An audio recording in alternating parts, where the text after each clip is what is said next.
Mrs. Frisby and the Rats of Nim, Chapter 7. Go to the Rats. Mrs. Frisby began nervously, trying to arrange her thoughts.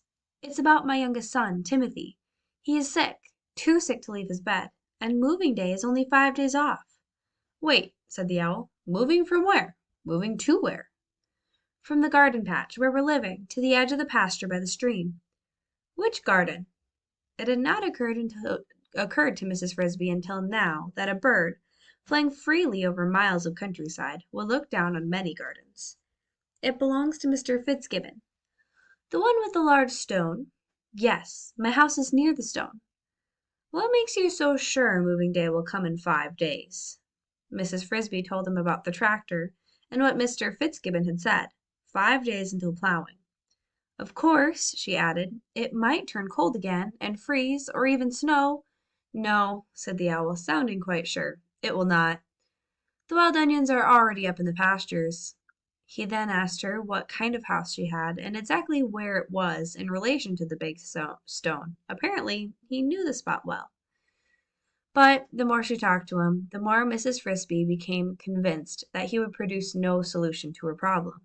It had been foolish of her to think he could, foolish of her to come at all, because, she thought, there really was no solution. At last she fell silent, and the Owl asked no more questions. Finally he said, lying where it does, your house will inevitably be turned up by the plow and broken to bits in the process. There is no feasible way to prevent this. My only advice to you is this. If you stay in the house, you will surely be crushed and killed, all of you. Therefore, it is better to take your chances with moving. Wrap your son Timothy up as warmly as you can, help him as much as possible on the journey, and hope for warm weather on moving day. That way you are at least sure to save yourself and the other children. The Owl paused, turned away from her, and looked again at the entrance to his hollow. The patch of light it admitted was growing steadily dimmer. And now, if you will excuse me, the night is falling, and I have no more time to spare. I regret that I cannot give you a more satisfactory solution to your problem. Good evening, Mrs. He paused. I don't believe you told me your name. Mrs. Frisby. The poor mouse spoke with a sob in her throat, for the Owl had said exactly what she feared he would say, and she had no real hope for Timothy. The Owl had said, in effect, either Timothy alone must die, or they all must die together. Even if moving day should be extraordinarily warm, the nights were sure to be frosty, and that would be the end of him. Still, one must be polite, and she added sadly, I thank you, sir, for listening to me. But at the mention of her name, an extraordinary change had come over the Owl. He turned back to face her again, and stared at her most intently. Indeed, he gave an agitated flutter of his wings, and half flew, half hopped close to her, bending forward until his great sharp beak was only a few inches from her face. Mrs. Frisby shrank back in fear. What had she done wrong? Did you say Mrs. Frisby? Yes, you asked my name. Related to Jonathan Frisby?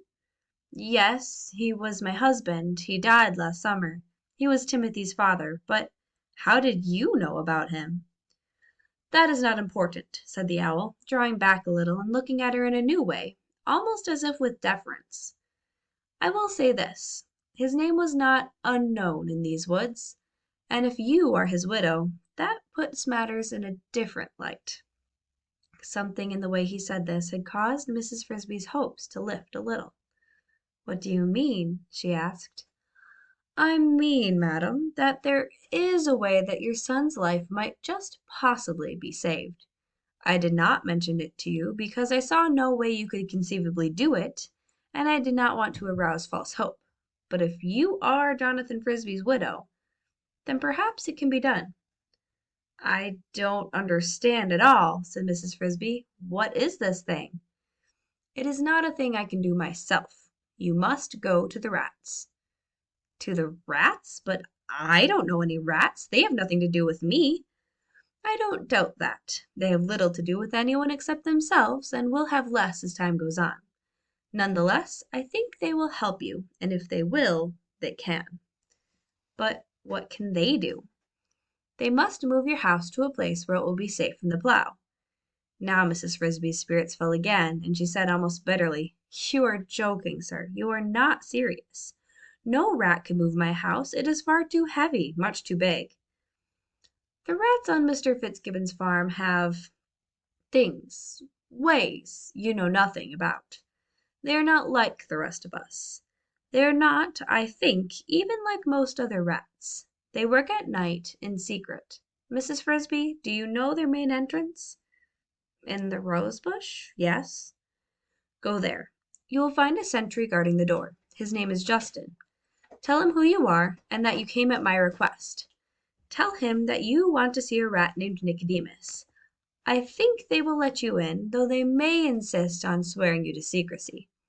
If they should ask that, you must of course use your own judgment, but my advice would be to do as they ask." Mrs. Frisby was close to bewilderment. "Secrecy," she said. "Secrecy about what?" "That I cannot reveal. I, too, have agreed to it. Also, there is much I do not know, though I have given advice on certain aspects of their projects."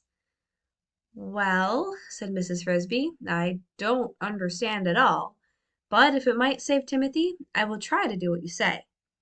Tell them," added the owl, "that I suggest moving the house into the lee of the stone. Remember that, the lee of the stone. Also, do not forget the names, Justin and Nicodemus." "Justin, Nicodemus, the lee of the stone," repeated Mrs. Frisby. "I will remember." She was now so entirely puzzled that she did not think to ask what the phrase meant. Presumably the rats would know. And Mrs. Frisby," said the owl, moving again towards the entrance to the hollow, "please understand. I was an admirer of your late husband, though I never met him in person. I wish you well. I hope your son's life can be saved. You see, I can understand your particular need, for I face a similar problem." "You?" said Mrs. Frisby, "but you have no moving day." "I have lived in this tree, in this same hollow," the owl said, "for more years than anyone can remember. But now, when the wind blows hard in the winter and rocks the forest, I sit here in the dark, and from deep down in the bole, down near the roots, I hear a new sound. It is the sound of strands of wood creaking in the cold and snapping one by one. The limbs are falling, the tree is old, and it is dying. Yet I cannot bring myself, after so many years, to leave, to find a new home and move into it, perhaps to fight for it. I, too, have grown old. One of these days, one of these years, the tree will fall, and when it does, if I am still alive, I will fall with it." With this sad prediction, the owl stepped through his doorway, spread his great wings, and was gone, soaring silently downward into the shadowy woods below. Mrs. Frisby followed him out onto the limb. To her relief, Jeremy was still waiting where she had left him, though not very patiently. "We must hurry," he said. "It's almost dark. I'm not supposed to be out so late." Mrs. Frisby, who had the same feeling, climbed on his back, much less afraid now for two reasons. First, she was getting used to air travel. Second, since the woods below them were dark, she could no longer see how far away the ground was. "He talked to you for a long time," said Jeremy as they flew. "Did he tell you anything that'll help?" "I don't know," said Mrs. Frisby. Since the owl had brought up the matter of secrecy, and had, in fact, been secretive himself, she was not sure just how much she should tell Jeremy. "Why don't you know?" "I mean, he told me some things, but I don't know whether they'll help or not." She decided to counter with a question of her own. "What does 'in the lee' mean?" Jeremy, being like all birds knowledgeable about the wind, knew the answer to that. "It means the calm side, the side the wind doesn't blow from. When there's a strong wind, you fly up the barn from the lee so you don't get bashed into the wall. My father taught me that." "I see," said Mrs. Frisby, and she became more puzzled than ever. What had the wind to do with it? "He told me," she said finally, deciding it could do no harm, "to go and see the rats." "The rats?" Jeremy was startled. "But they don't have anything to do with us." "I know, but he thought they might help." "What could they do?" "He thought that they might move my whole house, but how they could do it, I can't imagine." "Oh, I don't doubt that they could," said Jeremy. "Everyone knows, at least all the birds know, that the rats can do things." They're up to something. Nobody's quite sure what. For one thing, they're building themselves a new house, way back in the woods, over the mountains. They've even made a quite big clearing near it. I'd show you, but it's too dark now. They used to carry food like the rest of us, but now we see them with other things, pieces of metal, and bits of machinery, and things I can't even recognize. They take them into that rose bush, and what happens to them, I don't know. But the owl knows more than most. I expect he's had some dealings with them.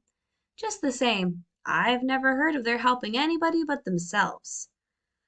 Neither have I, but I'm going to ask them anyway. There isn't anyone else to ask.